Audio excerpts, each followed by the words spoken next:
Салам достор, бүгүн дебаттын пайдалары жөнүндө сүйлөшөбүз. Алардын эң эле биринчиси сынды ой жүгүртүү. Сынды ой жүгүртүү бул орусчада айтып коюшат, критическое мышление деп көп уксаңыздар керек. Анын кандай пайдалары бар, ошолор жөнүндө сүйлөшүп кетели. Биринчи кезекте сиз дебат ойноо менен сынды ой жүгүртүп жатып, бардык нерсенин оң жана терс жагын карайсыз. Тыйындын эки тарабы бар сыяктуу, кайсы бир көз караштын, кайсы бир көйгөйдүн, кайсы бир чыгарылып аткан чечимдин оң жана терс жактарын анализдеп, баамдап турууга үйрөнөсүз. Ошол эле учурда ошол чечимдин, ошол көз караштын, ошол көйгөйдүн же позициянын алсыз жана күчтүү жактарын биле аласыз. Мисал үчүн, мен кайсы бул жерге маршрутка менен барганым жакшыбы же жөө барганым жакшыбы деген учурда сизде дароо мээңизде ой пайда болот, анын оң жана терс жактарын, күчтүү жана алсыз жактарын. Мисалы, маршрутка менен барсам, мен убактымды үнөмдөйм. Анткени жөө баскан адамга караганда маршрутка менен баруу бул ылдамдыгы тез болгондуктан убакытты үнөмдөйм. А убакыт деген эмне? Убакыт бул өтө кымбат нерсе. Ошол убакытты мен китеп окууга, өзүмдү кароого, же адамдар менен сүйлөшүүгө жумшасам, мен бул жактан утушка жеңем деп кете берсе болот. Ошол эле учурда эгерде мен жөө барсам, менин убактым кетет. Убактым кетсе мен ал жактан чарчап калам. Убактым кетсе мен достор менен сүйлөшүүдөн, өзүмдү кароодон кур калам деген сыяктуу ойлонот. Ошол эле учурда маршрутка менен эмес, жөө барсам эмне болот? Биринчиден мен 10 сомду үнөмдөйм. 10 сомду чогултуп, ордуна билбем, бир таттуу бир нерсе жесем, мээм жакшы иштеп калат дешим мүмкүн. Же болбосо жөө бассам, мен ден соолугум үчүн пайдалуу, анткени жөө басуу бул ден соолукка пайда экенин баардыгыбыз билебиз. Деген сыяктуу оң жана терс, күчтүү жана алсыз жактарын ойлонуу сизде рефлекторно болуп калат. Мисалы үчүн, бир нерсени кечке кыла берсеңиз, чай ичип атканда, мисалы, чыныга кашыкты, сахарды салып туруп аралаштырып аткан сыяктуу эле, мисалы, ошону ойлонуп көрсөңүз, сиз контролдо койсуз да. Өзүңүз эле кыла бересиз. Ошол сыяктуу сынды ой жүгүртүү бардык жерде плюс минустарын, оң терс жактарын, алсыз жактарын, күчтүү жактарын ойлонууга сизде көнүмүш адат болуп, жана анын ылдамдыгы тез болуп калат.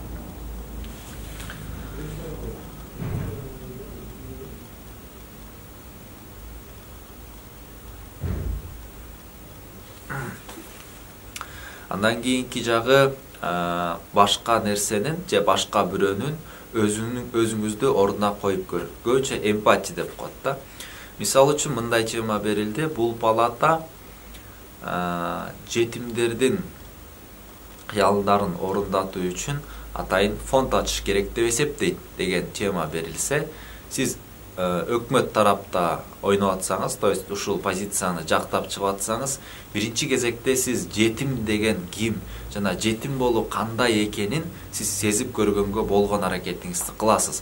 Анткени сиз ошол позицияны далилдеш үчүн, күчтүү, ишенимдүү айтып бериш үчүн ошол образга, ошол сезимдерди сезип, алардын көйгөйлөрү кандай кыйынчылыктарды өткөрүп жатат, алардын ички сезимдери кандай, алардын келечекке болгон көз карашы кандай, ошонун баардыгын сиз ойлонуп, санаркап ичиңизден өткөргөндө, сиз жетимдер булар кандай экен, жетим болгон жакшы бекен, жаман бекен, ошонун баарын сезип көрүү, бул дагы сынды ой жүгүртүүнүн бир бөлүгү катары.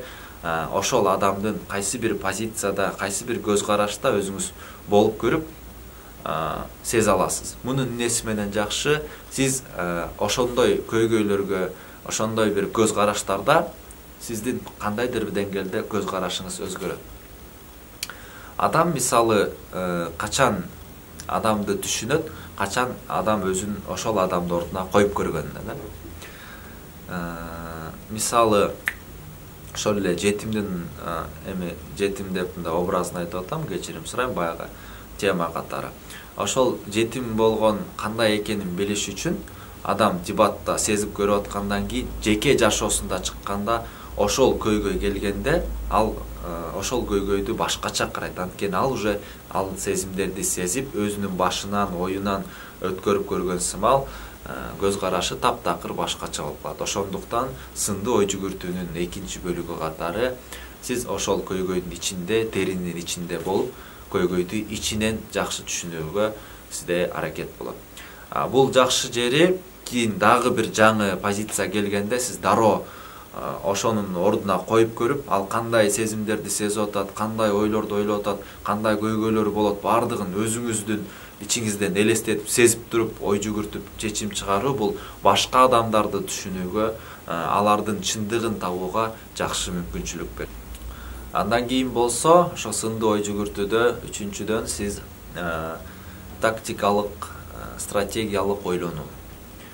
Тактикалык стратегиялык ойлонууда сиз сүйлөй турган сөзүңүз, айта турган аргументтериңиз, идеяңыз, сүйлөө стилиңиз, темпераменттериңиздин баардыгы оюнда сизге кандай таасир алып келет, каршылаштарыңыз аны кантип төгүндөйт, соттор жана көрүүчүлөр аны кантип кабыл алат жана алардын көз карашында ал кандай эффект, кандай таасир берет, ошонун баарын ойлонгондуктан сизде сынды ой жүгүртүүнүн ичинен тактикалык жана стратегиялык ой жүгүртүп, ошолордун баардыгын бир цепочка, бир чынжырча кылып ой жүгүртүүгө сизди көндүрөт жана сизди машыктырат.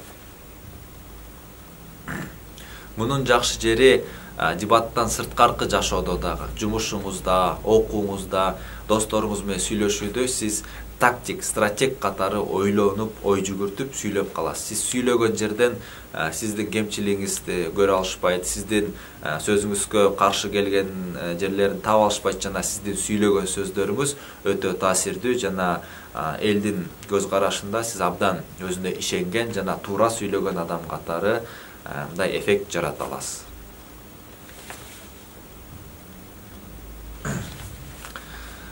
Сынды ой жүгүртүүдөн ичинен дагы төртүнчү бул өзүнө ишеним жаралышы. Адам качан ой жүгүртүп, анализдеп, өзүн жакшы тааный баштаганда өзүнө ишеним пайда болот. Эмне үчүн? Анткени мурда сүйлөй албай, мурда тартынган жерден ал өзүнүн оюн жогорудагы 3 нерсени айтып кетпедикпи? Сынды ой жүгүртүү. Ошонун баарын кошуп туруп сүйлөгөндө адамдар аны башкача кабыл алып, аны угуп, анын тилин алып, анын сөзүн өйдө кое баштаганда адам өзүнөн өзү самооценкасы көтөрүлүп, өзүнө кандайдыр бир деңгээлде ишеним пайда боло баштайт да. Ошондуктан сынды ой жүгүртүү бул өтө пайдалуу нерсе. Ал эми адам үчүн өзүнө ишенүү бул өтө баалуу нерсе, өтө кымбат нерсе. Адам качан өзүнө ишенгенде чечкиндүү болот, сүйлөгөн сөзү дагы өтүмдүү болот жана жашоого болгон көз карашында ал мындай чоң максаттарды коюп, анткени өзүнө ишенет да, көп ийгиликтерге жетишүүгө анда мүмкүнчүлүк жаралат.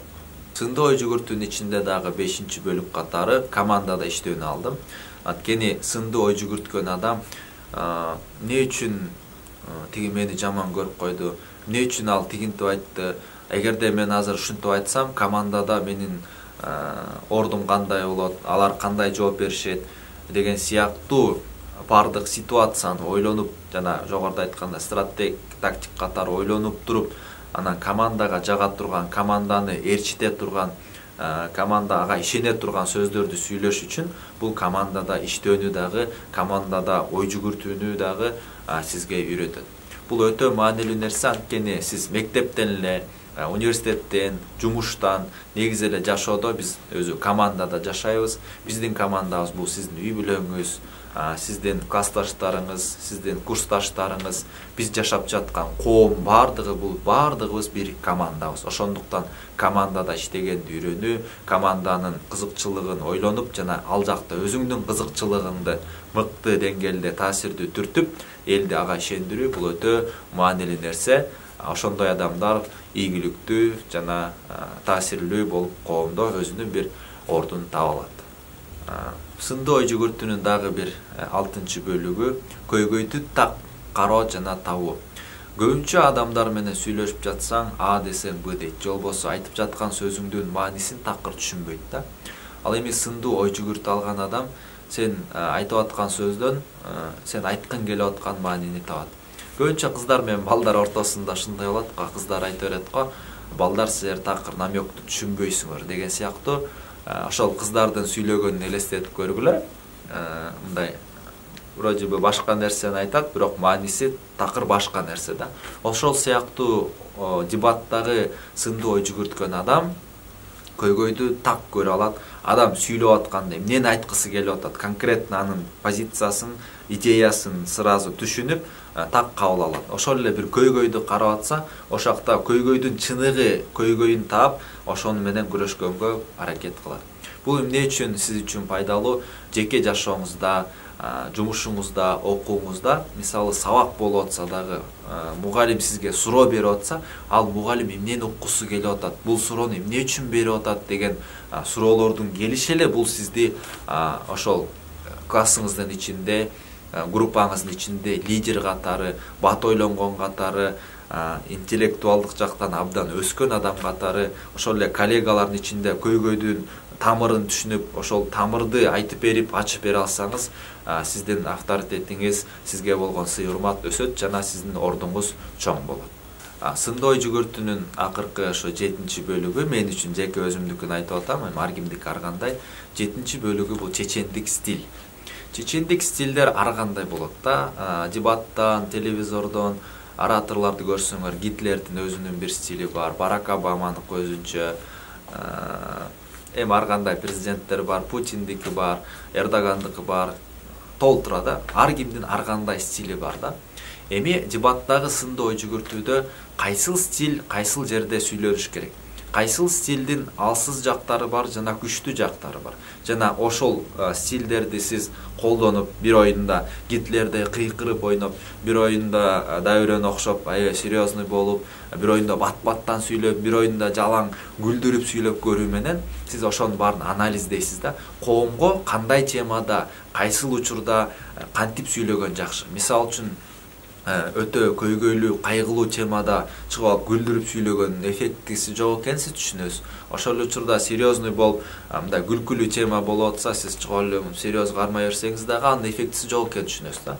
Бул демек сизде чечендик стилдердин ар кандай ситуацияга, ар кандай учурда колдонууга үйрөтөт жана бул сиз үчүн жакшы. Жеке жашооңузда бул кандай пайдасы тиет? Мисалы үчүн сиздин университетте алып көрөлү, гуманитардык сабакта мисалы сүйлөп жатсаңыз, бир кайгылуураак, мисалы геноцид жөнүндө темада доклад жасап жатсаңыз, сиз ал жакта адамдын өлүшү бул өтө жаман нерсе деп сүйлөгөнүңүз менен адамдын өлүшү бул жаман нерсе дегенге караганда мугалимге жана ошакта отурган башка мугалимдер жана группалаштарыңыздарда сиз мыкты оратор катары сиздин сөзүңүздү уккулар келип, сиз эмнени айткыңыз келип атат, мугалимди ойлонуп, деп жакшы атмосфераны, жакшы сезимдерди сиз жеткире аласыз да. Бул ошол эле университетте алдык, жеке жашоодо деле досуңуздун бирөөсү ооруп аткан болсо, досум деп ошол тондо сүйлөп, интонацияңызды өзгөртүп көрдүңүзбү?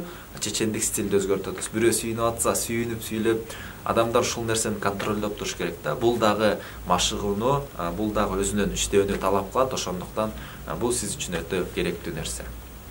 Ушуну менен бүгүн сындуу ой жүгүртүүнү айттык. Кийинки видеодон көрүшкөнчө.